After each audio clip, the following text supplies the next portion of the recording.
Komisi Pemberantasan Korupsi menggelar adu gagasan anti korupsi bagi Capres-Cawapres yang akan berlaga di Pemilu 2024. Adu gagasan digelar dalam program bernama Penguatan Anti Korupsi untuk Penyelenggara Berintegritas atau Paku Integritas yang berlangsung di Aula Gedung Juang Merah Putih KPK Rabu 17 Januari 2024. Para pasangan calon presiden dan wakil presiden diharapkan memahami kondisi dan tantangan terkini upaya pemberantasan korupsi. Karena itu, formatnya bukan debat, namun pemberian bekal untuk menguatkan integritas 3 calon pemimpin.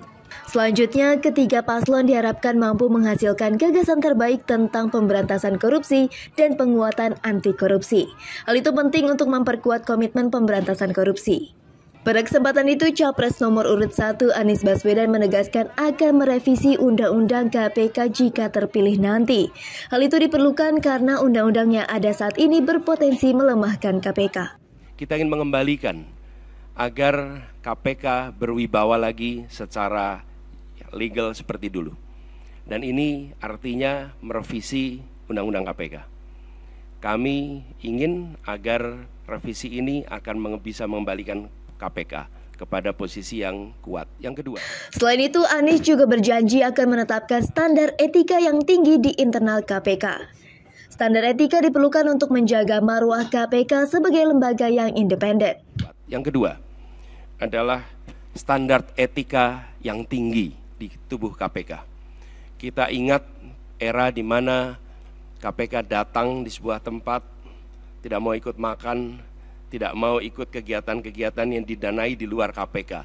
Standar yang tinggi itu harus dikembalikan di KPK.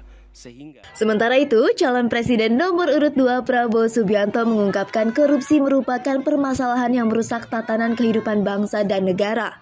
Untuk itu, Prabowo berkomitmen mendukung segala tindakan KPK dalam membasmi korupsi di Indonesia. Semua upaya yang sudah disampaikan oleh KPK harus kita dukung. Dan saya bertekad untuk mendukung dan untuk manakala saya nanti bersama Saudara Gibran menerima mandat dari rakyat, saya bertekad untuk memimpin upaya pemberantasan korupsi dengan sungguh-sungguh dan dengan total. Senada, calon presiden nomor urut 3 Ganjar Pranowo menekankan sejumlah cara untuk memberi efek jera bagi koruptor dan memperkuat pencegahan korupsi. Secara spesifik, Ganjar menekankan tentang pentingnya penggunaan pasal tindak pidana pencucian uang atau TPPU, termasuk mendorong pengesahan RUU perampasan aset. Wajib pengenaan tambahan pasal terkait dengan TPPU dan pengesahan RUU perampasan aset. Inilah respon yang bisa kita berikan dengan cara yang cukup gamblang. Setelah itu, para capres dan cawapres menggunakan jaket yang disiapkan KPK sebagai komitmen pemberantasan korupsi. Kegiatan Paku Integritas menjadi momentum pernyataan komitmen ketiga paslon dalam memberantas korupsi. Sementara itu, KPK berharap adanya keberlanjutan dan perbaikan pemberantasan korupsi di Indonesia. Melalui Paku Integritas, siapapun yang terpilih nanti harus menjadi dirijen pemberantasan korupsi untuk mewujudkan Indonesia yang bebas korupsi. Afifa Prameswari melaporkan untuk Apa Kabar.